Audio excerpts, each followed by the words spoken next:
सर्वधर्म सद्भाव जिंदाबाद का बैनर आप यहाँ पे देख सकते हैं, गुलाम नबी फारूकी ने लगाया है। ये एनसीपी के अल्पसंख्यक जिला अध्यक्ष हैं, लेकिन यहाँ पे इन्होंने किसी भी प्रकार का कोई भी पार्टी का यहाँ बैनर न लगा के इन्होंने कब्रिस्तान की लड़ाई कर रहे हैं कि हमारी हक की मांग के लिए हम लड़ाई लड़ रहे हैं, हमें कब्रिस्तान चाहिए प्रशासन से। इसलिए आज यहाँ पे ये आमरण अनशन पे बैठे हैं। क्या क्या मुद्दे हैं, चलिए बात करते हैं इन्हीं से ही। और क्या कहेंगे फारूकी जी, आज यहाँ पे आप बैठे हैं आमरण अनशन पे, क्या सब्जेक्ट क्या है और क्या प्रशासन से आप मांग कर रहे हैं? सब्जेक्ट है कब्रिस्तान। आज मुसलमानों की आबादी जो पहले थी, आज से 20 साल पहले बढ़ चुकी है, और 20 साल पहले ही जब डीपी प्लान में रिजर्वेशन था, वो रिजर्वेशन की मांग मैं कर रहा हूँ। डीपी प्लान का रिजर्वेशन कहाँ पे था?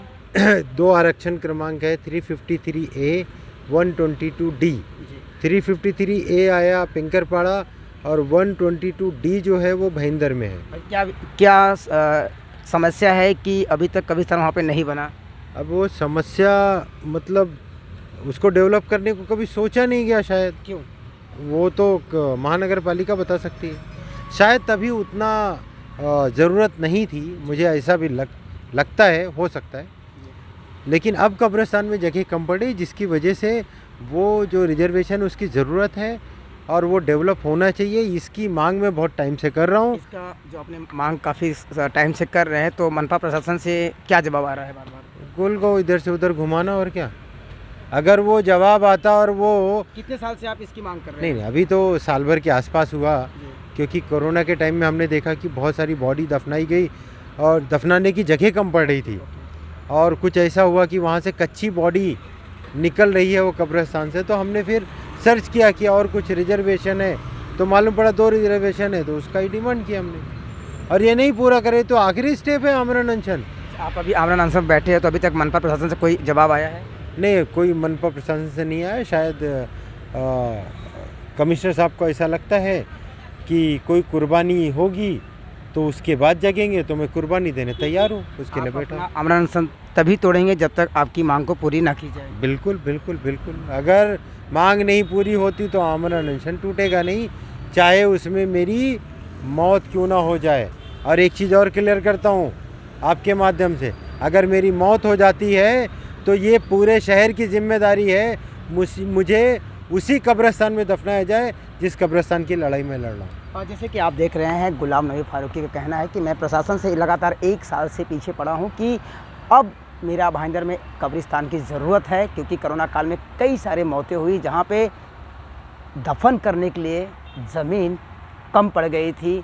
ऐसे जो दफन किए गए, जिनकी मृत्यु हो चुकी थी, जब कब्र खोदी जा रही थी तो उसके अंदर कई सारे कच्चे, सही बोल रहा हूँ मैं, कच्चे वहाँ से जो लाशें वो निकल रही थी। तो इन समस्याओं को देखते हुए गुलाम नबी फारूकी प्रशासन से मांग कर रहे थे, लेकिन अभी तक किसी प्रकार का कोई जवाब नहीं आया, जिसकी वजह से आज ये आमरण अनशन बैठे हैं। इन्होंने कहा कि जब तक हमारी मांग पूरी नहीं हो जाती है तब तक हम यहाँ से उठेंगे नहीं, भले मेरी मौत क्यों ना हो जाए। और अगर मेरी मौत होती भी है तो जिस कब्रिस्तान के लिए मैं लड़ाई लड़ रहा हूँ, प्लीज़ मुझे उसी कब्रिस्तान में दफन करना। इनके साथ में और भी लोग बैठे हैं, चलिए इनसे बात करते हैं। धर्मगुरु भी इनके मौजूद हैं, इनके साथ दे रहे हैं। चलिए इनसे बात करते हैं कि आज भी इन्हें आखिर में क्यों आना पड़ा इस आमरण अनशन पर।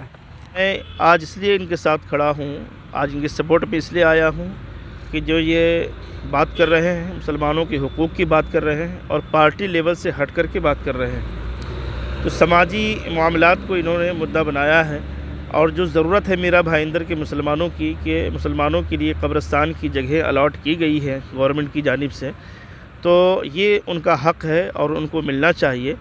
जिस जंग की तैयारी ये कर रहे हैं, लड़ रहे हैं जिस जंग को, मैं इनके साथ हूँ। और मेरा भाईंदर के तमाम मुसलमानों से अपील करता हूँ कि ऐसे अपने हुकूक़ की लड़ाई जो है आप इनके साथ लड़ें, ताकि जो है आपको, आपकी नस्लों को जो है फ़ायदा हो।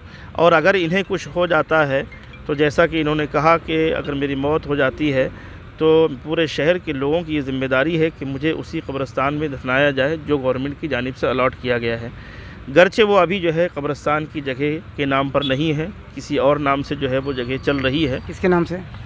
अब वो जैसा कि फारूकी साहब ने भी बताया 2 सेक्शन उन्होंने बताए और उसकी जगह के नाम भी बताए। एक भाईंदर वेस्ट का नाम बताया और एक जो है वो, लेकिन अभी आपने कहा ना कि किसी और के नाम पे चल रही है वो। अब वो जगह जो है मनपा प्रशासन ने किस नाम से अलॉट कर रखी है उसका जो है बायोडाटा उन्होंने निकाल रखा है। तफसीली तौर पर जो है वो मनपा को वो दे चुके हैं तहरीरी तौर पर कि वो जगह आपने किस नाम से अलॉट की हुई है, तो उसकी तफसील मैं नहीं बता सकता, वो ही बता सकते हैं। किस तरह से आप इनका सपोर्ट करेंगे अगर कब्रिस्तान के लिए ज़मीन अलॉट नहीं की गई तो? हम फिर देखेंगे कि इसके लिए और मज़ीद क्या हम गवर्नमेंट की तरफ से जो है जायज़ कदम उठा सकते हैं। हम कानून के दायरे में रहकर कि जो भी हम बन पड़ा इंशाअल्लाह अज़ीज़ जो है पूरी कोशिश करेंगे। जिस प्रकार से आपने देखा कि इनके साथ में धर्मगुरु भी हैं जो मस्जिद के इमाम हैं, इन्होंने कहा है कि कानून को हम हाथ में नहीं लेंगे, कानून के दायरे में ही हम प्रशासन से मांग करेंगे, लेकिन ये आमरण अनशन टूटेगा नहीं जब तक कि कब्रिस्तान की जो जगह प्रशासन हमें नहीं देगी, क्योंकि कब्रिस्तान की 2 जगह दी गई थी, पहले से ही आरक्षण किया गया था, लेकिन अब वो किसी और के नाम है। इनका यही मांग है कि कब्रिस्तान मीरा भाईंदर में एक और होना चाहिए और जल्द से जल्द प्रशासन कब्रिस्तान के लिए ज़मीन अलॉट करे। अगर वो नहीं करती है तो इनका अनशन टूटेगा नहीं, चाहे इनकी मृत्यु क्यों न हो जाए। अब तो ये आने वाला समय बताएगा कि इनका आमरण अनशन कितना दिन चलता है, मनपा प्रशासन इनके ऊपर कब ध्यान देती है, क्या कब्रिस्तान के लिए ज़मीन अलॉट हो पाएगी या नहीं हो पाएगी, ये तो आने वाला समय ही बताएगा। तब तक के लिए हमारे साथ में जुड़े रहिए। बॉन्डो इंडिया के लिए अवधि।